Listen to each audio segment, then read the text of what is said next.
Masechet Kiddushin, résumé du Daf Lamed Tet. La Gemara continue à traiter la question de Orla en Chutz La'aretz. Est-ce que Orla est interdite? On a vu dans le Daf précédent, est-ce que la Orla est interdite en Chutz La'aretz Minatora ou Midrabanan? On a vu que, cependant, dans un cas de doute, on a le droit de manger la Orla. C'est-à-dire, si on a un doute si ces fruits-là sont des fruits de Orla ou pas, et qu'on se trouve en Chutz La'aretz, les fruits sont permis. Mieux que ça encore, dit la Gemara, on a même le droit de demander à son ami, donne-moi des fruits de Orla dans une situation de doute, c'est-à-dire je me douterai si c'est Orla ou pas, que je puisse les manger. Plus fort que ça encore amène la Gemara, ceux qui pensent qu'on ne craint pas du tout la Orla en Chutz La'aretz, et que c'est permis donc a priori. Mais la Gemara dit, Rabbi Yochanan n'était pas content de ça du tout, il a dit qu'il faut interdire les fruits, et même l'autorisation de manger dans un cas de doute les fruits de Orla, il faut l'enseigner discrètement et pas en public. Mais la Gemara dit donc que selon Rabbi Eliezer, par contre, la Orla est permise en Chutz La'aretz.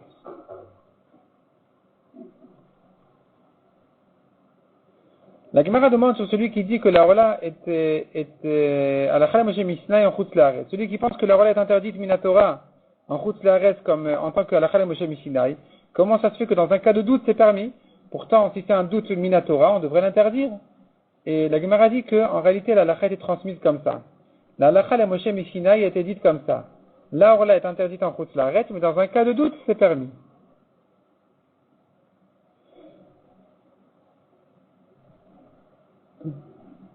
En ce qui concerne maintenant Kilaim, mélange d'espèces en Chutz La'aretz. La Gemara dit qu'il faut distinguer ici entre trois types de Kilaim différents.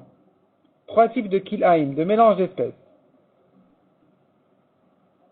Semer, blé et orge, ou de différentes espèces de récoltes ou de quoi que ce soit, puisque en Eretz Israël, c'est interdit, bien sûr, mais le mélange lui-même n'est pas interdit, c'est-à-dire il est interdit de mélanger, mais ensuite le résultat, les plantes qui vont pousser de là, les légumes, les récoltes qui vont pousser de là, ne sont pas interdites à en profiter, alors ça n'a pas été interdit en Chutz La'aretz. On aura le droit donc en Chutz La'aretz a priori de semer de différentes espèces en même temps, à condition qu'il n'y ait pas un pépin de raisin en même temps. Si par contre maintenant, il met blé, orge et raisin, il les sème en même temps, il les plante en même temps, ça, puisqu'en Eretz Israël c'est à Surbana, même le profit est interdit, en Chutz La'aretz interdit Midirabanan. Mais il y a un cas de Kilaim qui interdit Minatora en Chutz La'aretz, qui sont les greffes d'arbres. De greffer une autre espèce sur un arbre, ça ressemble à un mélange d'espèces d'animaux, où là on n'a pas le droit donc de mettre en rapport un mâle avec une femelle d'une autre espèce, et ça s'interdit Minatora même en Chutz La'aretz. De la même manière, il sera interdit Minatora en Chutz La'aretz aussi, de mélanger les espèces des arbres, donc de greffer une branche d'un arbre sur un autre arbre, d'une autre espèce. Passons à la Mishnah suivante. La Mishnah dit comme ça: celui qui fait une mitzvah méritera du bien, la bonté, méritera de longs jours, et vérité aussi le Olam Haba. Celui qui ne fait pas une mitzvah, on ne lui fait pas de bien, il n'aura pas de longs jours et il n'hérite pas le Olam Haba. La Gemara demande, comment tu me dis que pour n'importe quelle mitzvah un homme peut profiter dans le Olam Hazé de sa mitzvah, alors qu'on a une autre Mishnah qui dit qu'il y a quelques mitzvot exceptionnelles pour lesquelles on peut profiter dans le Olam Hazé déjà, dans ce monde-ci, qui sont Kibud Avem, Gimilut Chasadim, Achnasat Orchim, et mettre la paix entre deux gens et l'étude de la Torah. Répond la Gemara. Première réponse, dit la Gemara comme ça.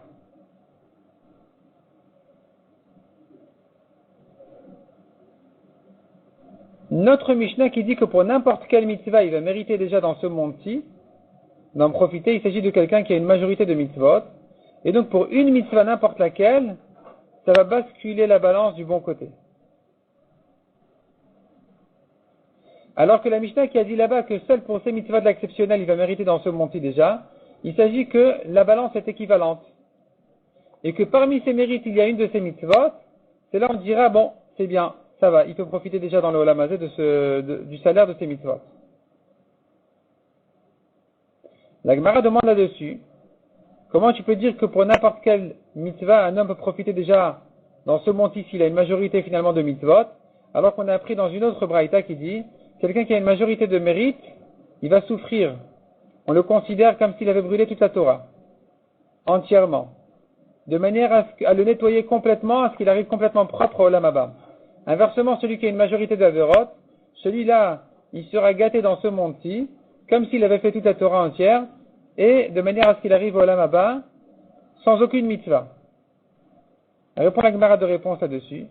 Soit notre Mishnah veut dire, en fait, on lui fait du bien, ça veut dire on lui prépare un beau jour de Gan Eden. Mais comment on va lui préparer son beau jour? En le faisant souffrir, en le nettoyant de toutes ses avérotes. Inversement, celui qui n'a pas fait une mitzvah, donc il a une majorité d'avérotes, ça veut dire, et celui-là, hein, il va recevoir, on va lui préparer un mauvais jour de Olam Haba, en lui donnant tout son salaire ici. Deuxième réponse de la Gemara, en fait, c'est une marloquette. C'est une marloquette, est-ce qu'un homme peut profiter du salaire de ses mitzvahs dans ce monde-ci déjà? Et la Braïta qui a dit, celui qui a une majorité de mitzvahs n'en profitera pas du tout ici. Elle pense comme Rabbi Yaakov qui a dit, il n'y a pas de salaire dans ce monde-ci pour les mitzvot. Le vrai salaire n'est que au monde futur. Et Rabbi Yaakov, en fait, la Gemara dit, il avait vu devant lui une scène, un père qui demande à son fils, va amener ces petits oiseaux là d'en haut, et le fils y grimpe, il renvoie la mère, il prend les petits, voici qu'il a fait 2 mitzvot sur lesquels la Torah a promis une longue vie. Et Kibud Avahem, et Shilu Achakem. Il est descendu, il est tombé, il est mort. Rabbi Yaakov a dit comment est-ce possible qu'il soit mort alors que la Torah a promis qu'il aura une longue vie. C'est la preuve que la Torah parle d'une longue vie au Olam Haba. La Torah qu'il a promis une bonne vie, c'est dans le monde bien, le monde bon, qui est le Olam Haba.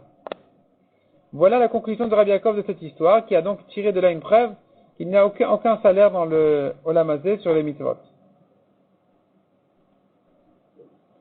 Et la Gemara, bon, travaille un petit peu cette preuve-là de Rabbi Yaakov. Qu'est-ce qui s'est passé là-bas exactement? Pourquoi ça lui est arrivé? Donc finalement, Rabbi Yaakov en a tiré une preuve, comme on a dit. Et la Gemara dit,